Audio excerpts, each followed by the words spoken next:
Halo, senang bertemu dengan kalian semua. Perkenalkan, nama saya adalah Novtri Mariati.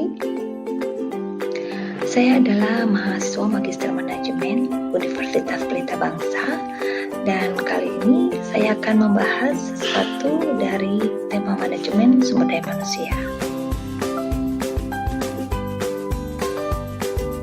Sebagian dari kita mungkin sudah tidak asing dengan HRM atau HCM, akan tetapi ada beberapa orang yang masih bingung mengenai apa itu HRM, apa itu HCM.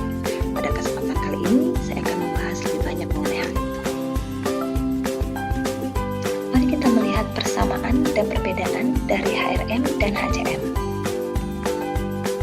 Menurut para ahli, HRM merupakan salah satu bidang dari manajemen umum yang meliputi perencanaan, pengorganisasian, pelaksana, dan pengendalian, juga pengembangan dan pemafitan pegawai dalam mencapai tujuan dan sasaran yang efektif. Secara umum, HRM merupakan strategi atau rangkaian langkah-langkah dan pendekatan untuk mengelola atau menggunakan SDM untuk mencapai tujuan yang ditetapkan oleh organisasi. HRM menentukan aspek manusia dalam posisi manajemen yang berkaitan dengan proses memperoleh, melatih, menilai, dan memberikan kompensasi kepada karyawan.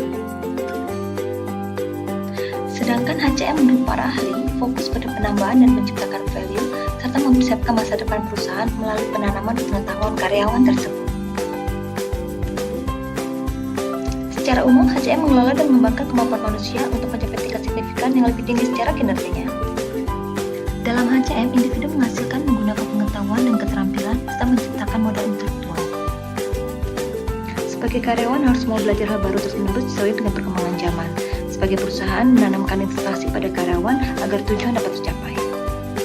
Persamaan HRM dan HCM adalah sama-sama untuk mengatur semua aspek dari manusia dan menyediakan berbagai fungsi dan kemampuan untuk mengelola SDM. Perbedaan dari sudut pandang, HRM memandang karyawan sebagai supporter, sedangkan HCM memandang sebagai ujung tombak. Perbedaan dari segi fokus, HRM memastikan SDM menjadi supporter dalam pelaksanaan strategi bisnis, sedangkan HCM mengoptimalkan talenta untuk menghasilkan value guna tercapainya strategi bisnis. Perbedaan dari segi pengukuran, HRM lebih berfokus kepada seberapa banyak yang sudah diberikan karyawan kepada perusahaan, sedangkan HCM untuk mendapatkan menganalisis dan menyajikan informasi dalam rangka mengembangkan organisasi. Demikian yang dapat saya sampaikan mengenai HRM dan HCM. Semoga bermanfaat dan dapat menambah wawasan kita semua. Terima kasih dan sampai jumpa di lain kesempatan.